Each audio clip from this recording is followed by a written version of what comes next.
Hey guys, it's been a while since I've done one of these long talking videos. No one usually watches these, they're kind of boring, but here I am doing another one. I've got an actual camera and mic this time, so hopefully the quality's at least a step up.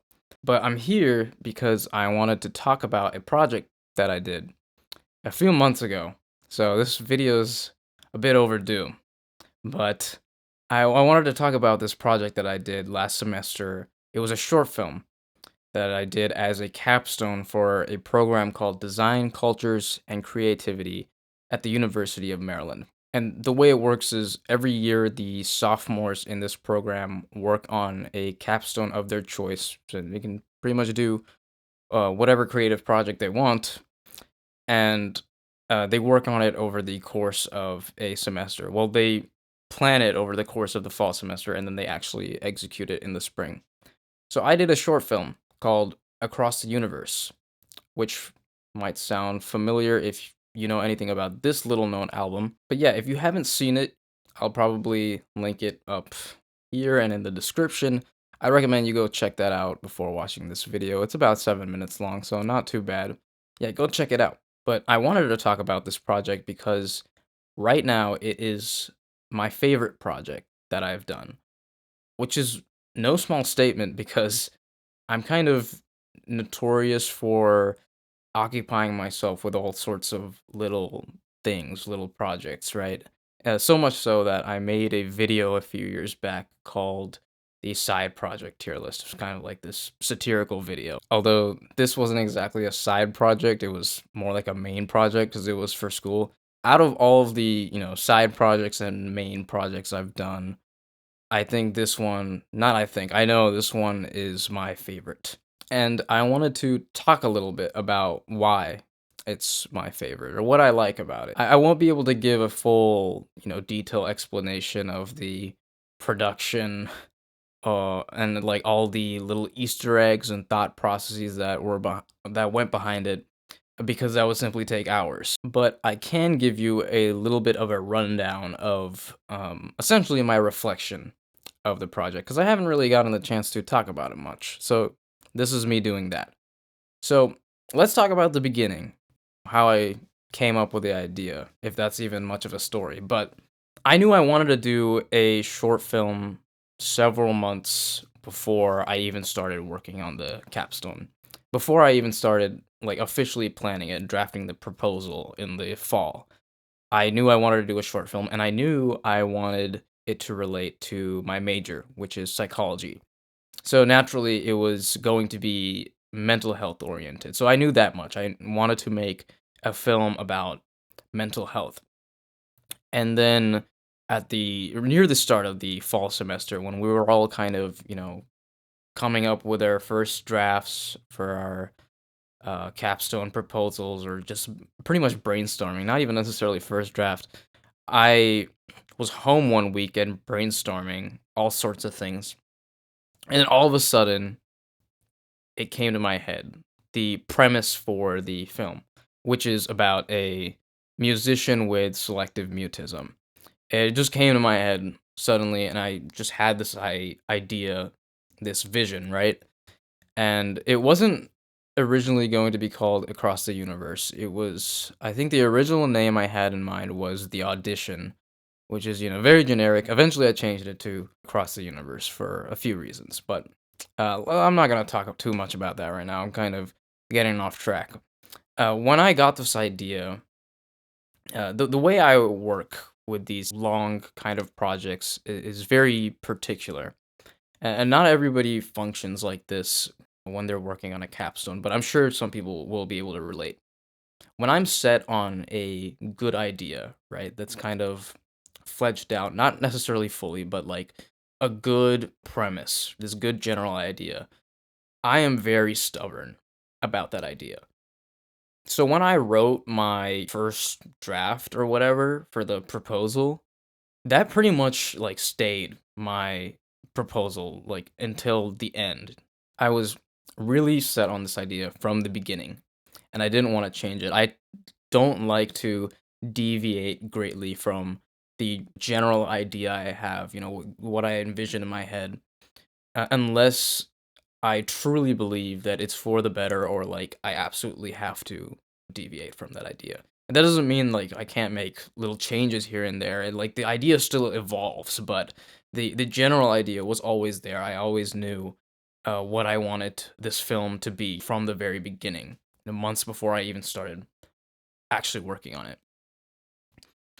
And what was the end product like? I think it was pretty good. It's not professional by any means. It's far from perfect. I always say this. It's far from perfect. Doesn't, nothing can truly be perfect, but also this was my first short film. So if anything, I'm an amateur. I was on a budget, and I think given those things, I did a pretty good job, which is why I'm talking about it now, right?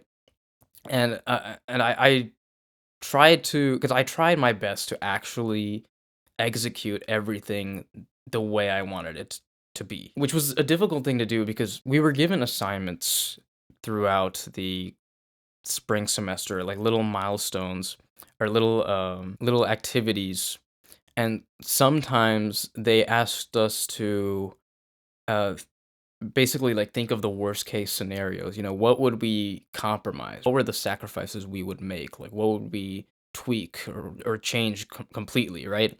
And that was difficult for me to do. Those assignments were difficult for me to do because I didn't want to change anything. I wanted it to be exactly how I envisioned it, exactly what I had written down in the proposal. Whatever I was planning out, I wanted that to like come to life. And I pretty much ended up doing that. I am definitely a perfectionist when it comes to these creative projects, but I also have to be realistic. This was my first short film. I had like no prior experience in filmography or anything like that. Like this is the first time I actually like wrote a script and learned actual video editing on like DaVinci Resolve and like how to capture audio. I did a whole lot of research and stuff. So again, I'm an amateur, right? And so given my experience and skill set, I can only accomplish so much, right? And it's the same thing when I'm like doing artwork, right? So I don't consider myself an artist because I'm not very good at taking the picture I have in my head and like translating it into like a material thing on a canvas, right? But I usually end up with a product, this art piece, for which I can say, given my skill set and my experience and the constraints I had, I did my best, and this is a great product, right? It's not gonna be like some Picasso type thing, right? Um, the same way like the short film was not going to be like the feature film quality thing that I had in my head when I first started brainstorming. But given my constraints, I think I did a pretty good job. The way think of it is like if 100% is equivalent to the feature film quality short film, with like this high budget and all that, I think I got up to like 75%. That extra 25% could have made this like some, I don't know, amazing production, but I couldn't do that, right? That wouldn't have been realistic. So I think that mark, like that 75% mark was pretty good. And the mindset I had going into making the film was that if I could successfully make one person feel something, then I had accomplished my goal. And I feel that I was successful at that. I got messages and from people I knew, and like some people commented on the YouTube video as well, saying that they liked it and that it made them emotional, which meant a lot to me because that's kind of what I was going for. It's supposed to be that kind of film, right? Regardless of the quality and whatnot. And so, yeah, I think I did accomplish that goal. But also, I did the film to an extent for myself, right? That's the reason I do a lot of these creative projects. I just get this, satisfaction out of doing them. And this one was specifically pretty special because, well, one, it was the capstone for my program, but also because it was essentially a culmination of all my interests, which is what exactly what I wanted it to be. Because I was thinking, this is my project for design, cultures, and creativity, right? This is like my final project, and I want to be able to utilize my creativity to the fullest. And so that's why I included all these like sort of aspects of myself. The fact that it's a short film is related to like video editing and like making videos, which I like to do, which is why I'm making this video right now. And then, of course, it has to do with music, more specifically, the Beatles, which is my favorite band. It also relates to psychology, as we mentioned before. The idea of a silent protagonist is partially inspired by Link from The Legend of Zelda, which is my favorite video game franchise. And in hindsight, that character is almost selectively mute, and that you might understand that if you're familiar with the latest iteration of Link. Even the characters and the experiences are sort of reflections of my life. Even though I don't personally have selective mutism, I did my best to portray it, through research and watching videos and whatnot. The name Sid, right? The name of the main character literally comes from my last name, Siddiqui. The name Nate comes from Nathaniel, who played Nate. So I wasn't really creative with those names, but that's kind of what I wanted. I wanted those names to be derived from our names because we see ourselves in these characters. Some of those interactions that Sid has are just like inspired by actual experiences that I've had myself. For example, the audition is heavily inspired by my audition for the Gamer Symphony Orchestra, otherwise known as GSO at UMD. If you haven't heard them, go check them out. I'll probably link their YouTube or something in the description. Yeah, they're a great group. The guy I casted as the lead judge in the film he's a PhD student at the university, by the way, and he's also one of our choir directors. He was literally the guy who judged my audition for GSO. So that's how I knew to cast him. I knew he would kill that role because I had seen him do it. And then there's the character of Nate, who's portrayed by Nathaniel. And Nate is a pretty important character in this film. In fact, he's the most important character after Sid, because he kind of acts as this safe character. I don't know if that makes sense. Like a safe space, but as a person for Sid. He's like this guy that Sid feels comfortable around in this world of stressors and worries. Nate is like a sense of comfort, and in a way,